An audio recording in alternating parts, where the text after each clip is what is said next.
Hello साथीहरू, म चाहिँ मामा घर किन आएको भनेर चाहिँ यो भिडियोहरूमा चाहिँ देख्न सक्नुहुन्छ। मेरो साइलो मामाको चाहिँ पञ्चल थियो अनि म त्यही भएर मामा घर आएको थिएँ। अनि माइजूले र मैले चाहिँ माला उनिरहेको थियौँ। अनि यहाँ माइजूले देखाउनु भइरहेको थियो कि माला कस्तो भएको छ भनेर। अनि यहाँ मामाले चाहिँ खनिराख्नु भएको थियो कि टेन्ट टाङ्नको लागि। अनि किनकि वेदर राम्रो थिएन नि त। अनि हेर्नु न, फुलहरू पनि कस्तो राम्रो फुलिरहेको कि गेटमा। अनि यो चाहिँ सामानहरू हो कि साथीहरू। अनि त्यस्तै गर्दा गर्दै अनि मेरो छ्यामा सान्बाहरू आउनुभयो कि गाडी रिजर्भ गरेर। अनि यो चाहिँ कुविन्डोको बोका हो साथीहरू। यो पनि चाहिन्छ कि 5वटा पुऱ्याउनु पर्छ नि त। अनि यो चाहिँ रेडी भएको छैन कि साथीहरू, अझै टेन्ट टाँगेर। अनि यो चाहिँ मन्दिर लानको लागि चाहिँ प्रसादहरू रेडी पारेको साथीहरू। अनि यो हो कि मेन पाडा कि होइन साथीहरू। अरू ठाउँमा चाहिँ चल्छ कि चल्दैन थाहा भएन, तर हाम्रो यता पर्वत गुल्मीमा चाहिँ यस्तो पञ्चलहरू गर्छ कि दसैँमा, मेन दसैँमा गर्छ। अनि आफ्नो भक्कलहरू छ भने चाहिँ यस्तो के पारेर कि यस्तो उसहरू पारेर चाहिँ पञ्चलहरू गर्छन् कि साथीहरू।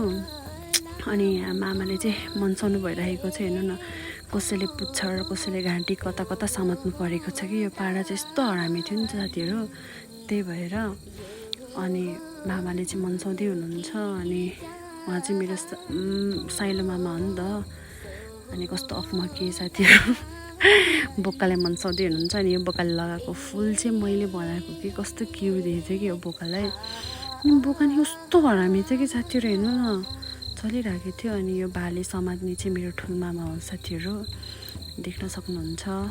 अनि यो भाइ चाहिँ मेरो चाहिँ कान्छा मामाको छोरा हो। अनि यो भाइको पनि भक्कल थियो नि त। अनि उसले पनि बोकालाई मन्साउँदैछ। अनि यो बोका मन्साएर हामी चाहिँ मन्दिर आयौँ। अनि मन्दिरमा चाहिँ देख्न सक्नुहुन्छ मान्छेहरू। अनि कसैले चाहिँ भालेहरू लिएर आउनुभएको थियो। अनि हाम्रो मात्रै थियो नि त पञ्चल भनेको, अरूहरूले चाहिँ भालेहरू पूजा गर्नुहुन्थ्यो। अनि बाजेले चाहिँ रेखिहाल्दै हुनुहुन्थ्यो। अनि मामाले चाहिँ अनि अगरबत्ती बाल्दै हिँड्नुभएको थियो कि। अनि तपाईँहरूले देख्न सक्नुहुन्छ। अनि यो चाहिँ धुपहरू बाल्ने बेलामा हो मेरो भाइ र मामाले चाहिँ अब आफ्नो भक्कलहरू सम्झेर कुविन्डोलाई पूजा गरेर मन्साउँदै हुनुहुन्थ्यो नि त कुविन्डोलाई पनि साथीहरू। अनि यो हेर्नु न साथीहरू, यो पाडाले कि यो मामाहरूलाई घुमाइराखेको थियो कि। अनि मैले काटेको भिडियो चाहिँ म हालिनँ साथीहरू, किनकि मेरो टिकटक ब्यान्ड हुन्छ नि त, त्यही भएर। अनि हेर्नु न कस्तो गरेछ कि बिचरा मामाहरूले, हेर्नु न कस्तो गरेछ। अनि हामी चाहिँ पूजा गरेर नै आइसक्यौँ साथीहरू। अनि यहाँ चाहिँ बजेहरूले चाहिँ काटकुट गर्दै हुनुहुन्थ्यो, कसैले चाहिँ पकाउँदै हुनुहुन्थ्यो साथीहरू।